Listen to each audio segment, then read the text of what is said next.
More now from my interview with former Secretary of State and National Security Advisor Condoleezza Rice. As I've shown you already this week, President Bush took his focus off Osama bin Laden only 5 months after 9/11. Deep in my heart, I know the man's on the run if he's alive at all. And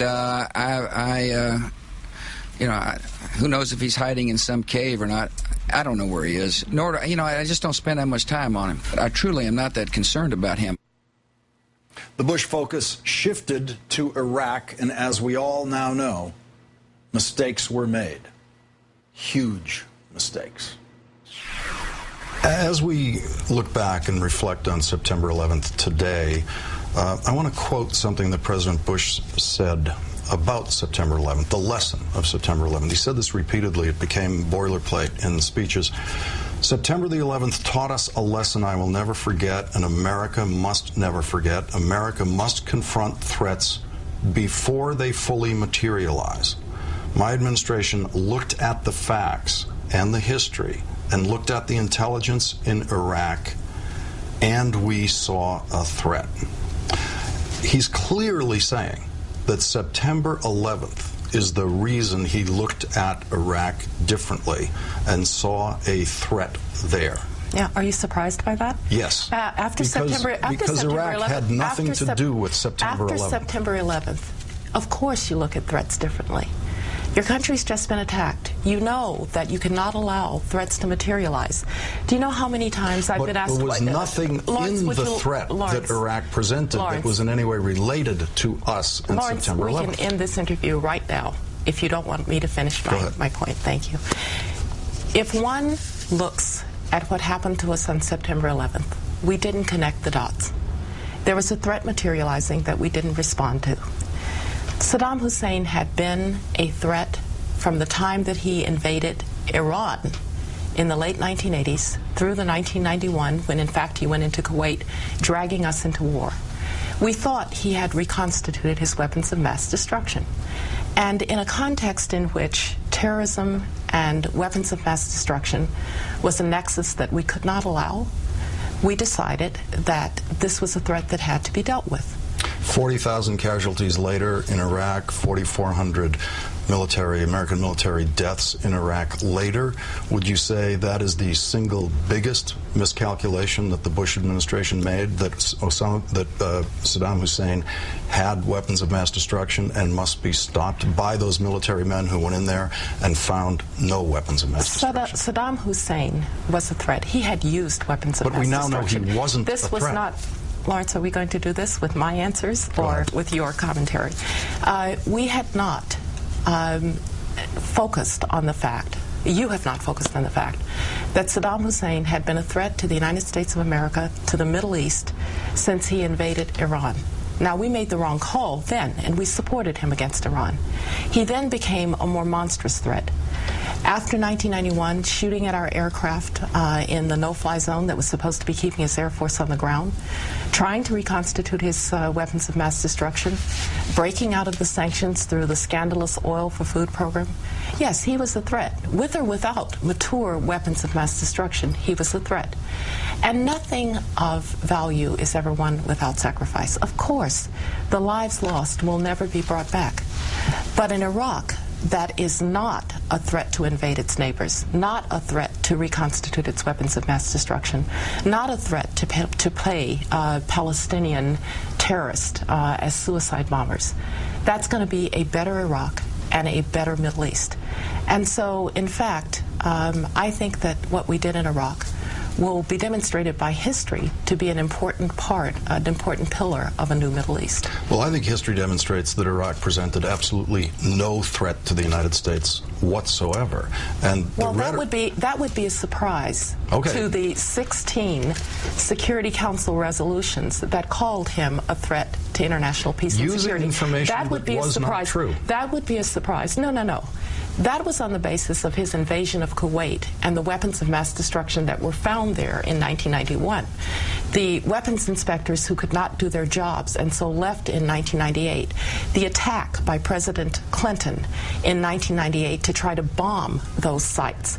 It would be a surprise to the Kurds who he gassed and the Iranians who he gassed, and the people in the south of his country who he gassed, it would be a surprise to the CIA that considered him a massive threat to international peace and security. I think he was a threat to Kuwait. I think he was a threat to the Kurds. I do not think he was a threat to New Yorkers. Do you think he was a threat to New Yorkers? You obviously have a very different view than the UN Security Council. You obviously have a very different view. To New Yorkers you obviously have a very different. You obviously have a very different view than those people who were flying the no-fly zones, like the soldier who's in my class at Stanford, who was shot at by Saddam Hussein. So you may not view him as a threat. Most of the world did. Most of the world didn't, which is why we couldn't assemble the coalition that we would have liked to assemble to go in there. How many countries? No. I have a question for you. No, I have a question for you. I have a question for you. How many countries fought in the coalition? We don't have enough time to review all that history. You've just made a charge. I would like to review Lawrence, you've just made a charge. Your feelings about things you said ramping up to the war. No, not until... The threat of a mushroom cloud from Saddam Hussein, you now know was completely false. Do you regret saying that? Do you know what? Would you take that back if you could? You know what? You've just made a false statement. You said we couldn't assemble a coalition. How many countries fought in the coalition in Iraq? And had casualties? How many countries actually? Yeah, how many? Maybe a half a dozen actually fought. Oh, I see. So the Georgians who went there and the Japanese who went there and others... Actually had soldiers firing weapons on the ground? This was not part of the coalition. The people who, the British and the Australians and the Poles and all of those who, the Canadians, all of those who ultimately were in Iraq, these were not part of the coalition. Yes, they were. Yeah. So your statement was just false. The mushroom cloud that you were completely wrong about, would you say that was possibly the single worst misstatement by a national security advisor publicly? I said that we could not afford to have it be a mushroom cloud. Where did you think that mushroom cloud would be? Lawrence, you have a bad habit with your guests. You never let them answer a question. Go ahead. Where would the mushroom cloud be? The question was, had Saddam Hussein actually reconstituted his nuclear weapons, or was he trying to? And if you look at the intelligence reporting at the time, it said that he could possibly reconstitute that nuclear capability within a year with foreign assistance, and that he was trying to do it. But we all that was wrong. What I said... He couldn't have reconstituted anything in a year. We know... Why recite things that we know were wrong and have been proven wrong? Because what you know today can affect what you do tomorrow, but what you know today cannot affect what you did yesterday. So at the time, we didn't know that he had not reconstituted. The intelligence said he was reconstituting, that he was reconstituting his nuclear program. He had reconstituted his biological and chemical program. He was shooting at our aircraft. He was a threat to international peace and security. He'd been sanctioned by the UN 17 times on that course. He was a threat. The aluminum tubes that you said were used exclusively for nuclear weapons obviously were not. They were the kind of tubes that were used for rockets. That kind of, when you say that intelligence indicated that, your White House was using intelligence incorrectly. You were misstating what the intelligence actually was. Lawrence, we can do this one way or another, all right? You can let me answer your questions, or you can make rhetorical statements. Let's talk about the aluminum tubes that you were so wrong about. That's one of those things you like to use as an indication of what the intelligence was telling you, but the White House was misinterpreting the intelligence. No. This was not the White House misinterpreting anything. The director of the CIA briefed the Congress that those aluminum tubes were most likely for nuclear capability. You said exclusively. We believed that the tubes, given Saddam Hussein's history, given the long trail of what he was trying to acquire, were for nuclear weapons. Now, you were right. The intelligence turned out to have been wrong. But you know, you don't get up in the morning and say, you know, my intelligence might be wrong. You have to act on the intelligence that you have. And that's the intelligence that we had at the time. When you look at what we now are calling the Arab Spring, and you look at these uprisings against these dictators in the region, would it have been better now, knowing what we all know now, Would it have been better to wait and let history catch up with Saddam Hussein in Iraq? Do you think we might have a similar uprising in Iraq Saddam today? Hussein was a threat, and we dealt with the threat. We didn't go to Iraq to bring democracy any more that dealing with Adolf Hitler was to bring democracy to Germany.